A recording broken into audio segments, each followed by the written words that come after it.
When most wine lovers think of Italy, they think of Tuscany and Piedmont. Piedmont is located in the northwest of the country, lying at the foot of the Alps and bordered on the south by the Apennines.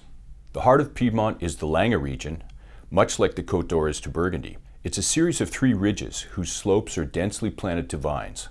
This is where you find the famous reds of Barolo and Barbaresco. But Piedmont offers much more than Barolo and Barbaresco. I'm Bruce Sanderson, Senior Editor at Wine Spectator and Lead Taster for the Wines of Italy. Today I'm with Alessandro Ceretto, the 3rd generation of the Ceretto family to make wines in Italy's Piedmont region. Of course, Ceretto makes Barolo and Barbaresco, and we'll taste a Barolo. But first, let's taste a delicious white that is gaining popularity here in the United States. It's made from the Arneis grape, one of the most important white grapes grown in Piedmont. Alessandro, what are the characteristics that you look for in a great Arneis? Arneis for us was a wine that it didn't exist since many years in Piedmont. And when we decided to replant and to rediscover Arneis, our focus was to have an easy drink wine, really fresh and with a lot of fruitiness. It has beautiful acidity, which makes it very fresh. Orchard fruit flavors, apple, peach, pear. And I like the way that it finishes. Again, you get the acidity, which is very cleansing and refreshing. So one of the characteristics of the Arneis was the low acidity. Mm-hmm. We studied a way to, to cover this weak acidity.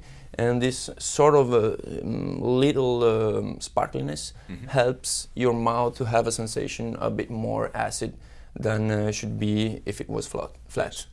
The grape has an interesting history in Piedmont. It used to be as important as Nebbiolo, the grape for Barolo and Barbaresco, but it declined in the 20th century.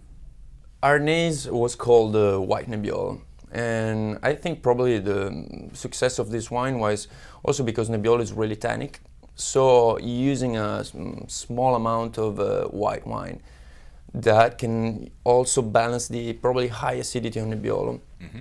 was the secret of these white varieties. One of the reasons that Arneis for me got lost was also that it's a bit bitter in the back taste. Yes. Another solution that we find on this wine is to leave like between 2 and 5 grams liter of sugar mm-hmm. that covers this back taste that it's a little bit bitter. Alessandro, where are the key areas to grow Arneis? Sandy soil were probably the best soil where to plant Arneis.